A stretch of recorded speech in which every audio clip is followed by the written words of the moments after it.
കേരളത്തിൽ നിന്ന് ഒരു സിംഗിൾ കോഴ്സിന് വേണ്ടി ഏറ്റവും കൂടുതൽ വിദ്യാർത്ഥികൾ വിദേശത്ത് പോകുന്നുണ്ട് എങ്കിൽ അതിൽ ഏറ്റവും ഫ്രണ്ടിൽ നിൽക്കുന്ന കോഴ്സ് BSc നഴ്സിംഗ് തന്നെയായിരിക്കും. കാരണം ഇന്ന് നമ്മൾ മെഡിക്കൽ സെക്ടറിൽ എടുക്കുന്ന സമയത്ത് ഏറ്റവും കൂടുതൽ ഡിമാൻഡഡ് ആയിട്ടുള്ള ഒരു പ്രോഗ്രാം BSc നഴ്സിംഗ് തന്നെയാണ്. നമ്മൾ ലോകത്തിലുള്ള ഏത് രാജ്യം എടുത്താലും BSc നഴ്സിംഗ് എന്ന് പറയുന്നത് അവരുടെ ഹെൽത്ത് കെയർ ഇൻഡസ്ട്രിയുടെ അവിഭാജ്യ ഘടകമായി മാറിക്കഴിഞ്ഞിരിക്കുന്നു. കേരളത്തിൽ നിന്ന് ഇന്ന് ഏറ്റവും കൂടുതൽ വിദ്യാർത്ഥികൾ BSc നഴ്സിംഗ് പോകാനായിട്ട് ആഗ്രഹിക്കുന്ന ഒരു കൺട്രി ആയിട്ട് ജോർജിയ വളർന്നു കഴിഞ്ഞു. എന്തായിരിക്കും ജോർജിയയിൽ ഇത്രയേറെ വിദ്യാർത്ഥികൾ BSc നഴ്സിംഗ് പഠിക്കാനായിട്ട് പോകുന്നത്?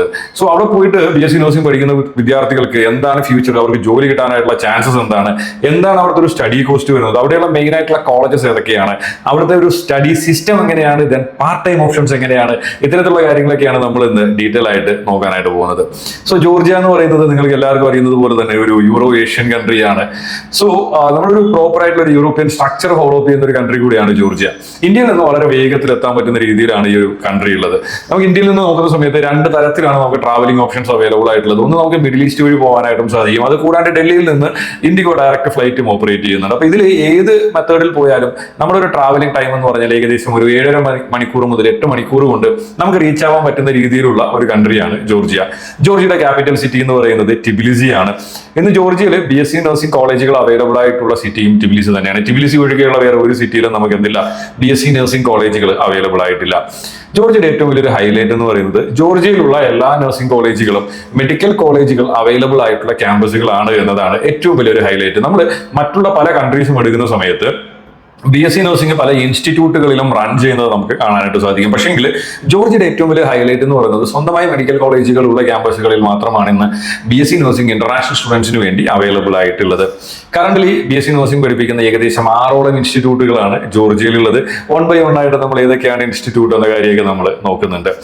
ജോർജിയയിലുള്ള BSc നഴ്സിംഗ് പഠനം പ്രോപ്പർ ആയിട്ട് ECTS സിസ്റ്റം, അതായത് European credit transfer accumulation system എന്ന പേരിലുള്ള ECTS സിസ്റ്റം പ്രോപ്പർ ആയിട്ട് ഫോളോ അപ്പ് ചെയ്യുന്ന ഒരു കൺട്രി കൂടെയാണ് ജോർജിയ. അതുകൊണ്ട് തന്നെ വളരെ നല്ല സ്റ്റഡി സിസ്റ്റം ഫോളോ അപ്പ് ചെയ്യുന്നത് കൊണ്ട് തന്നെ സ്റ്റുഡൻസിന് ആഫ്റ്റർ ദ സ്റ്റഡീസ് ഒരുപാട് ഓപ്പർച്യൂണിറ്റീസും അവരുടെ ഫ്രണ്ടിലുണ്ട്. ഇന്ത്യയിലുള്ളത് പോലെ തന്നെ 4 വർഷത്തെ BSc നഴ്സിംഗ് പഠനമാണ് ജോർജിയയിലുള്ളത്. 3 വർഷത്തെ കോഴ്സും 1 വർഷത്തെ ഇന്റേൺഷിപ്പും കൂടെ ചേർന്നുകൊണ്ടുള്ള സ്ട്രക്ചേർഡ് ആയിട്ടുള്ള ഒരു പ്രോഗ്രാമാണ് നമുക്ക് വരുന്നത്. ആഫ്റ്റർ ദ കോഴ്സ് സ്റ്റുഡന്റിന് തിരിച്ച് ഇന്ത്യയിൽ വരാനായിട്ടുള്ള ഓപ്ഷൻസ് എന്തൊക്കെയാണ് എന്ന് പല വിദ്യാർത്ഥികൾക്കും കൺഫ്യൂഷൻസ് ഉണ്ടാവും. BSc നഴ്സിംഗിനെ സംബന്ധിച്ചിട്ട് നമ്മൾ ഇനി ജോർജിയയോ അല്ലെങ്കിൽ അമേരിക്കയോ UK കാനഡയോ എവിടെ പോയി പഠിച്ചാലും തിരിച്ച് ഇന്ത്യയിൽ വന്നിട്ട് ഇവിടെ ഒരു കോമൺ ആയിട്ട് എക്സാം എഴുതിയിട്ട് അത് പാസ്സായിട്ട് ഇവിടെ ലൈസൻസിങ് നേടാനായിട്ടുള്ള ഓപ്ഷൻസ് ഒന്നും തന്നെ അവൈലബിൾ ആയിട്ടില്ല. കോമൺ ആയിട്ട് ഒരു എക്സാം നടത്തുന്നതെന്ന് പറഞ്ഞു കഴിഞ്ഞാൽ MBBS മാത്രമാണ്. സോ നമ്മൾ വിദേശത്ത് പോയിട്ട് BSc നഴ്സിംഗ് പഠിച്ചതിന് ശേഷം തിരിച്ച് ഇന്ത്യയിൽ വന്ന് രജിസ്റ്റർ ചെയ്യാനായിട്ട് ശ്രമിക്കുന്ന സമയത്ത് നമ്മൾ ആപ്ലിക്കേഷൻ കൊടുക്കുന്നതെന്ന് പറഞ്ഞു കഴിഞ്ഞാൽ ഇന്ത്യൻ നഴ്സിംഗ് കൗൺസിലിനാണ് നമ്മൾ ആപ്ലിക്കേഷൻ കൊടുക്കുന്നത്. നഴ്സിംഗ് കൗൺസിലിന് ആപ്ലിക്കേഷൻ കൊടുത്തു കഴിഞ്ഞാൽ നമ്മുടെ പ്രോപ്പർ ആയിട്ടുള്ള ക്രെഡിറ്റ്സും അത് കൂടാണ്ട് നമ്മൾ ചെയ്തിരിക്കുന്ന ക്ലിനിക്കൽ അവേഴ്സ് എല്ലാം പ്രോപ്പർലി ചെക്ക് ചെയ്തതിന് ശേഷം നമ്മൾ എങ്ങനെയാണ് രജിസ്ട്രേഷൻ നേടേണ്ടത് എന്നുള്ള ഒരു മാനദണ്ഡം ആയിരിക്കും. ആ മാനദണ്ഡം നമ്മൾ ക്ലിയർ ചെയ്ത് കഴിഞ്ഞാൽ നമുക്ക് ഇന്ത്യയിലും രജിസ്ട്രേഷൻ ലഭിക്കുന്നതായിരിക്കും. സോ എനിഹൗ ജോർജിയയിൽ പഠിക്കുന്ന വിദ്യാർത്ഥികൾക്ക് ഇന്ത്യയിൽ വന്ന് രജിസ്റ്റർ ചെയ്യാൻ സാധിക്കുമോ എന്നുള്ള ക്വസ്റ്റ്യന് ഒരു ടെൻഷനും വേണ്ട, നിങ്ങൾക്ക് രജിസ്ട്രേഷൻ കിട്ടും. പക്ഷേ എന്താണോ നമ്മുടെ നഴ്സിംഗ് കൗൺസിൽ ഓഫ് ഇന്ത്യ പറയുന്നത് ആ ഒരു മാനദണ്ഡം പ്രോപ്പർലി മീറ്റ് ചെയ്താൽ മാത്രമായിരിക്കും എന്ത് ചെയ്യാൻ പറ്റുന്നത്, നമുക്ക് തിരിച്ച് ഇന്ത്യയിൽ വന്ന് രജിസ്ട്രേഷൻ പോസിബിൾ ആയിട്ടുള്ളത്. ദെൻ ജോർജിയയിൽ പഠിച്ചിട്ട് ജോർജിയയിൽ തന്നെ വർക്ക് ചെയ്താൽ നമുക്ക് എത്രത്തോളം സാലറി കിട്ടും, അല്ലെങ്കിൽ ജോർജിയയിലുള്ള സ്റ്റേ ബാക്ക് ഓപ്ഷൻസ് എന്തൊക്കെയാണ് എന്ന് പല സ്റ്റുഡൻസും ചോദിക്കുന്നുണ്ട്. സോ ജോർജിയയിൽ നമുക്ക് വളരെ ബഡ്ജറ്റീവായിട്ട് പഠിക്കാനായിട്ട് സാധിക്കുന്ന ഒരു കൺട്രിയാണ്. ഏകദേശം നമ്മൾ ഒരു ട്യൂഷൻ ഫീസ് നോക്കുകയാണെങ്കിൽ ഏകദേശം ഒരു 12 ലക്ഷം രൂപ മുതലൊക്കെ ടോട്ടൽ ട്യൂഷൻ ഫീസ്, അതായത് 4 വർഷത്തെ ട്യൂഷൻ ഫീസ് ഏകദേശം ഒരു 12 ലക്ഷം രൂപയ്ക്കൊക്കെ സ്റ്റാർട്ട് ചെയ്യുന്ന തരത്തിലുള്ള കോളേജുകൾ അവൈലബിൾ ആയിട്ടുള്ള ഒരു രാജ്യമാണ് ജോർജിയ. അതായത് ഇന്ത്യയിൽ പഠിക്കുന്ന അതേ കാശിൽ നമുക്ക് എന്ത് ചെയ്യാൻ പറ്റും, ജോർജിയയിൽ പോയിട്ട് BSc നഴ്സിംഗ് പഠിക്കാനായിട്ട് സാധിക്കും. സോ അത്രയേറെ കുറഞ്ഞ ചിലവിൽ BSc നഴ്സിംഗ് പഠിക്കുന്നത് കൊണ്ട് തന്നെ നമുക്ക് അവിടുത്തെ സാലറി നോക്കുകയാണെങ്കിൽ തന്നെ ഏകദേശം ഒരു 50,000 to 60,000 ഒക്കെ സാലറി ഉള്ളൂ. അപ്പോൾ നമുക്ക് ജോർജിയയിൽ തന്നെ പഠിച്ചിട്ട് ജോർജിയയിൽ നമുക്ക് വർക്ക് ചെയ്യാവുന്നതിനേക്കാൾ ഏറ്റവും ബെറ്റർ ആയിട്ടുള്ള ഓപ്ഷൻ എന്ന് പറഞ്ഞു കഴിഞ്ഞാൽ ജോർജിയയിൽ പഠിച്ചതിന് ശേഷം ഏതെങ്കിലും യൂറോപ്യൻ യൂണിയൻ രാജ്യങ്ങളിലോ അല്ലെങ്കിൽ ഇംഗ്ലീഷ് സ്പീക്കിംഗ് കൺട്രീസിലോട്ടൊക്കെ മൈഗ്രേറ്റ് ചെയ്യാനായിട്ടുള്ള ഓപ്ഷൻസ് ഉണ്ടോ എന്നുള്ള കാര്യത്തെക്കുറിച്ച് ചിന്തിക്കുന്നതായിരിക്കും. അതായത് നമുക്ക് ഞാൻ നേരത്തെ പറഞ്ഞതുപോലെ തന്നെ ജോർജിയയിലുള്ള യൂണിവേഴ്സിറ്റികൾ ECTS സിസ്റ്റം ഫോളോ അപ്പ് ചെയ്യുന്നത് കൊണ്ട് തന്നെ വളരെ ഈസി ആയിട്ട് തന്നെ നമുക്ക് എന്ത് ചെയ്യാൻ പറ്റും, യൂറോപ്യൻ യൂണിയൻ മൈഗ്രേഷൻ ഒക്കെ വളരെ ഈസി ആയിട്ട് പോസിബിൾ ആയിട്ടുള്ള ഒരു ഓപ്ഷനാണ്.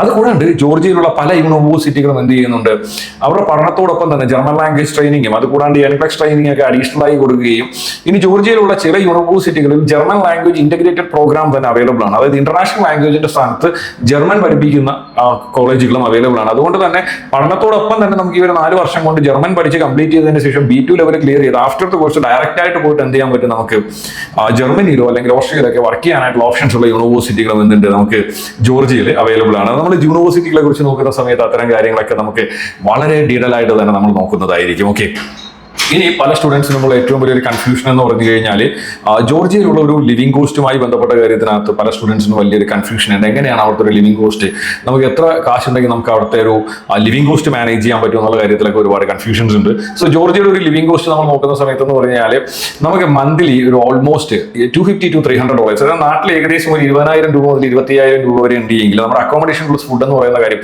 പ്രോപ്പർലി മാനേജ് ചെയ്ത് പോകാനായിട്ട് സാധിക്കുന്ന ഒരു കൺട്രിയാണ് ജോർജിയ. അതായത് നമ്മളിപ്പോൾ ഇന്ത്യയായിട്ട് കമ്പയർ ചെയ്യുമ്പോൾ ഓൾമോസ്റ്റ് ഒരു ഇന്ത്യയുടെ എക്സ്പെൻസ്, ഇപ്പൊ നാട്ടിലെ എക്സ്പെൻസ് എന്ന് ഞാൻ പറയുന്നില്ല, ഏകദേശം നമ്മളിപ്പോൾ ബാംഗ്ലൂരൊക്കെ പോയി പഠിക്കുകയാണെങ്കിൽ അവിടെയുള്ള ഒരു ഓൾമോസ്റ്റ് എക്സ്പെൻസിൽ എന്ത് ചെയ്യാൻ പറ്റും, നമുക്ക് കംപ്ലീറ്റ് ചെയ്യാൻ പറ്റുന്ന രീതിയിലുള്ള ഒരു സ്ഥലം കൂടിയാണ് ജോർജിയ. ഇനി ഞാൻ നേരത്തെ പറഞ്ഞ പോലെ ജോർജിയയിലുള്ള യൂണിവേഴ്സിറ്റികളുടെ കാര്യത്തിലൂടെ വരുന്ന സമയത്ത് ജോർജിയയിൽ നമുക്ക് ആദ്യമായി BSc നഴ്സിംഗ് തുടങ്ങുന്നത് യൂണിവേഴ്സിറ്റി ഓഫ് ജോർജിയ എന്ന് പറയുന്ന യൂണിവേഴ്സിറ്റിയാണ്. അതിനുശേഷം പിന്നെ ഗ്രിഗോൾ ഉണ്ട്.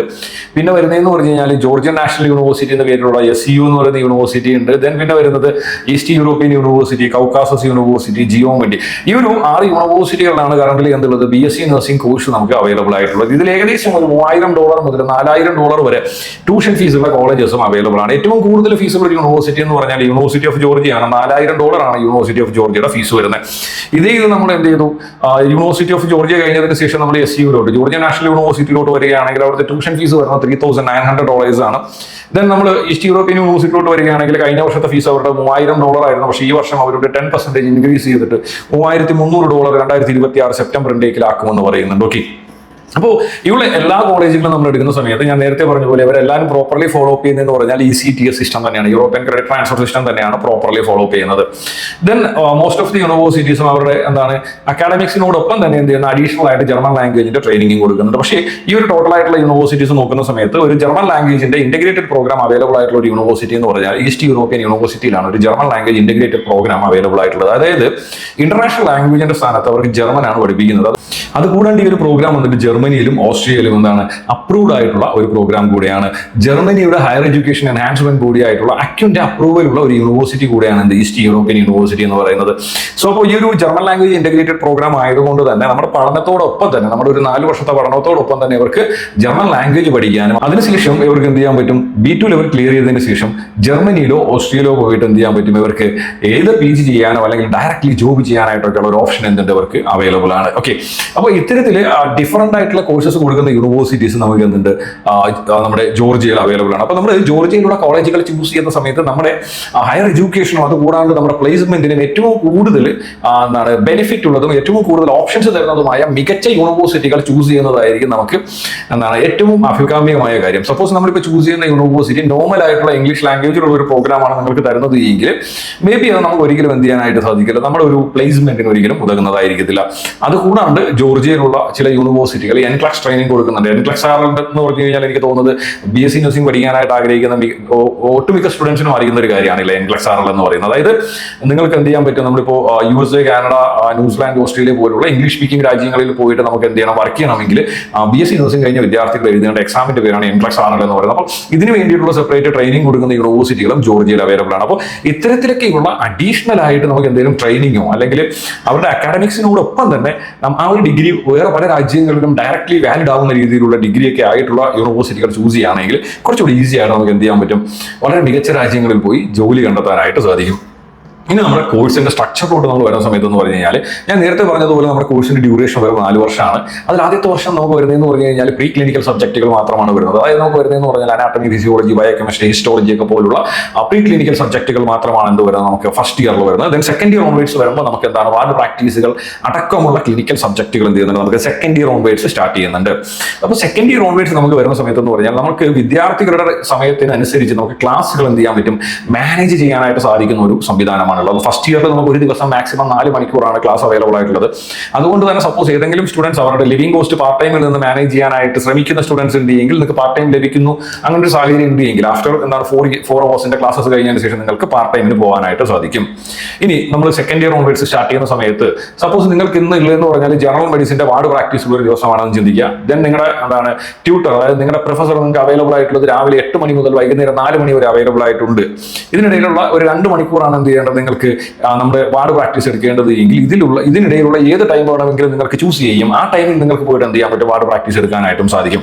അപ്പോൾ 2ാം വർഷം മുതൽ വിദ്യാർത്ഥിയുടെ എന്ത് ചെയ്യാം, സമയം കൂടെ ക്രോഡീകരിച്ചുകൊണ്ടായിരിക്കും ക്ലാസ്സസ് കണ്ടക്ട് ചെയ്യുന്നത്. അപ്പോൾ അതുകൊണ്ട് തന്നെ വളരെ ഈസി ആയിട്ട് ഇപ്പോൾ പാർട്ട് ടൈം ചെയ്യുന്ന വിദ്യാർത്ഥികൾക്കോ അല്ലെങ്കിൽ ആഫ്റ്റർ ദ ക്ലാസ് വേറെ എന്തെങ്കിലുമൊക്കെ കാര്യങ്ങൾ ചെയ്യാനോ അല്ലെങ്കിൽ വേറെ എന്തെങ്കിലുമൊക്കെ എക്സ്ട്രാ കരിക്കുലർ ആക്ടിവിറ്റീസിലൊക്കെ പങ്കെടുക്കുന്ന വിദ്യാർത്ഥികൾക്കായാൽ പോലും എന്ത് ചെയ്യാൻ പറ്റും, അവർക്ക് അവരുടെ സമയം വളരെ നല്ല രീതിയിൽ തന്നെ എന്ത് ചെയ്യാൻ പറ്റും, മാനേജ് ചെയ്യാനായി സാധിക്കുന്ന ഒരു സിസ്റ്റമാണ് ഇവിടെയുള്ളത്, ജോർജിയയിലുള്ളത്. സോ അതുകൊണ്ടാണ് ഞാൻ നേരത്തെ പറഞ്ഞത് എന്താണ്, ഇന്ന് കേരളത്തിൽ നിന്ന് ഏറ്റവും കൂടുതൽ വിദ്യാർത്ഥികൾ BSc നഴ്സിംഗ് പോയി പഠിക്കാനായിട്ട് ആഗ്രഹിക്കുന്ന ഒരു ഡെസ്റ്റിനേഷൻ ആയിട്ട് എന്ത് ചെയ്തു, ജോർജിയ മാറിക്കഴിഞ്ഞു. വളരെ ബഡ്ജറ്റീവായിട്ട് നമുക്ക് എന്ത് ചെയ്യാൻ പറ്റും, BSc നഴ്സിംഗ് പഠിക്കാനായിട്ട് പറ്റുന്ന ഒരു ഡെസ്റ്റിനേഷനായി ജോർജിയ മാറിക്കഴിഞ്ഞു.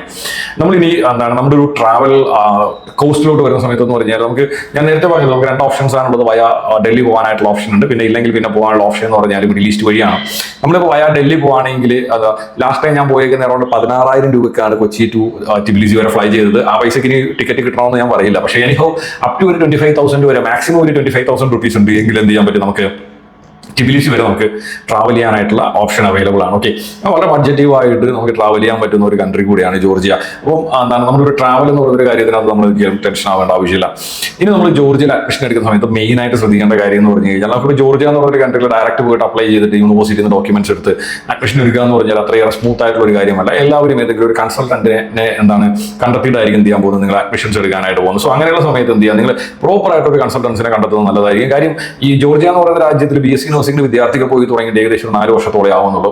പക്ഷേ അവിടെ MBBS വിദ്യാർത്ഥികൾ പോയി തുടങ്ങിയിട്ട് ഏകദേശം 10-15 വർഷമൊക്കെ ആവുന്നുണ്ട്. അപ്പോൾ വർഷം ഒരു 10 വർഷം അല്ലെങ്കിൽ 15 വർഷമൊക്കെ ആയിട്ട് അവിടെയുള്ള ഡോക്യുമെന്റേഷൻസ് ഒക്കെ ചെയ്ത് അല്ലെങ്കിൽ ആ ഒരു കൺട്രിയെ കുറിച്ച് പ്രോപ്പറായിട്ട് അറിയുന്ന ഏതെങ്കിലും കൺസൾട്ടന്റുമായിട്ട് നിങ്ങൾ കൺസൾട്ട് ചെയ്യുന്നത് നല്ലതാണ്. കാര്യം നിങ്ങൾക്കുള്ള വിസ റിജക്ഷൻസ് കുറയാനും അത് കൂടാണ്ട് നിങ്ങൾ ഡീപ്പോർട്ട് ആവാനായിട്ടുള്ള സാധ്യതകൾ വളരെ വളരെ കുറയ്ക്കാനായിട്ട് അത് ഉപകാരപ്രദമാകും. കാര്യം എങ്ങനെയാണ് പ്രോപ്പർ ഡോക്യുമെന്റേഷൻ ചെയ്യുക, അത് കൂടാണ്ട് വൺസ് സ്റ്റുഡന്റ് ഫ്ലൈ ചെയ്യുന്ന സമയത്ത് എന്തൊക്കെ കാര്യങ്ങളാണ് പ്രോപ്പർലി കീപ്പ് ചെയ്യേണ്ടത്, ഇത്തരം കാര്യങ്ങളൊക്കെ വളരെ എക്സ്പീരിയൻസ്ഡ് ആയിട്ടുള്ള ഒരു കൺസൾട്ടന്റ് ആണ് എങ്കിൽ എന്ത് ചെയ്യാൻ പറ്റും, നിങ്ങൾക്ക് ചെയ്തു തരാനായിട്ട് സാധിക്കും. അത് കൂടാണ്ട് നമുക്ക് ജോർജിയയിൽ എന്ന് പറഞ്ഞു കഴിഞ്ഞാൽ മോസ്റ്റ് ഓഫ് ദ യൂണിവേഴ്സിറ്റീസിന് എന്തില്ല, നമുക്ക് യൂണിവേഴ്സിറ്റി ഹോസ്റ്റൽ അവൈലബിൾ അല്ല. നമുക്ക് എന്ത് ചെയ്യാം, അവിടെ കൺസൾട്ടൻസ് ആണ് എന്ത് ചെയ്യുന്നത്, അവിടെ പിന്നെ ഹോസ്റ്റൽസ് റൺ ചെയ്യുന്നത്. സോ അപ്പോൾ നിങ്ങൾ ഒരു പ്രോപ്പർ ആയിട്ടുള്ള ഒരു കൺസൾട്ടന്റിനെയാണ് എന്ത് ചെയ്യുന്നത്, നിങ്ങൾ പിന്നെ കമ്മ്യൂണിക്കേറ്റ് ചെയ്യുന്നതെങ്കിൽ നിങ്ങൾക്ക് അവിടെ പോയതിനു ശേഷം നിങ്ങളുടെ ഹോസ്റ്റൽ അല്ലെങ്കിൽ നിങ്ങളുടെ മെസ്സ്, എയർപോർട്ടിൽ നിന്നുള്ള നിങ്ങളുടെ പിക്കപ്പ്, അങ്ങനെയുള്ള കാര്യങ്ങളൊന്നും തന്നെ എന്ത് വേണ്ട, നിങ്ങൾക്ക് യാതൊരു തരത്തിലുള്ള ടെൻഷനോ കാര്യങ്ങളൊന്നും അടിക്കേണ്ടി വരില്ല. എല്ലാം വളരെ പ്രോപ്പറായിട്ട് തന്നെ നടക്കുകയും ചെയ്യും. സോ ഇപ്പോൾ ജോർജിയയിൽ പോയിട്ട് BSc നഴ്സിംഗ് വളരെ ബഡ്ജറ്റീവായിട്ട് ഏകദേശം എന്താണ് സെമസ്റ്റർ ഫീസ് ഒരു 1,60,000 രൂപയിലൊക്കെ നിങ്ങൾ പഠിക്കാനായിട്ട് പ്ലാൻ ചെയ്യുന്ന ഒരാളാണ് എങ്കിൽ എന്ത് ചെയ്യുക, നിങ്ങൾക്ക് ഞങ്ങളായിട്ട് കോൺടാക്ട് ചെയ്യാവുന്നതാണ്. ബിക്കോസ് കഴിഞ്ഞ ഒരു 10 വർഷമായിട്ട് എന്ത് ചെയ്യുന്നുണ്ട്, ഞങ്ങൾ ജോർജിയയിൽ MBBSന്റെയും അത് കൂടാണ്ട് കഴിഞ്ഞ ഒരു 4 വർഷമായിട്ട് BSc നഴ്സിംഗിന്റെയും അഡ്മിഷൻ ചെയ്യുന്നുണ്ട്. അത് കൂടാണ്ട് ഞങ്ങൾക്ക് ടിബിലിസിയിൽ ഞങ്ങളുടെ ഓൺ ഓഫീസും ഞങ്ങളുടെ ഹോസ്റ്റലും ഞങ്ങളുടെ റെസ്റ്റോറന്റും കാര്യങ്ങളൊക്കെ അവൈലബിൾ ആണ്. ഞങ്ങളുടെ ഒരു ഫുൾ ടൈം സ്റ്റാഫ് ജോർജിയയിൽ ഉള്ളത് കൊണ്ട് തന്നെ നിങ്ങൾക്ക് എല്ലാ തരത്തിലുള്ള അസിസ്റ്റൻസും എന്ത് ചെയ്യാം 24/7 എന്ന രീതിയിൽ നമുക്ക് തരാനായിട്ടും സാധിക്കും. സോ എന്ത് ചെയ്യാം, വിദേശ പഠനവുമായി ബന്ധപ്പെട്ടിട്ടുള്ള മികച്ചൊരു വീഡിയോ കാണുന്നവരേക്കും എല്ലാ കൂട്ടുകാർക്കും ബൈ ബൈ.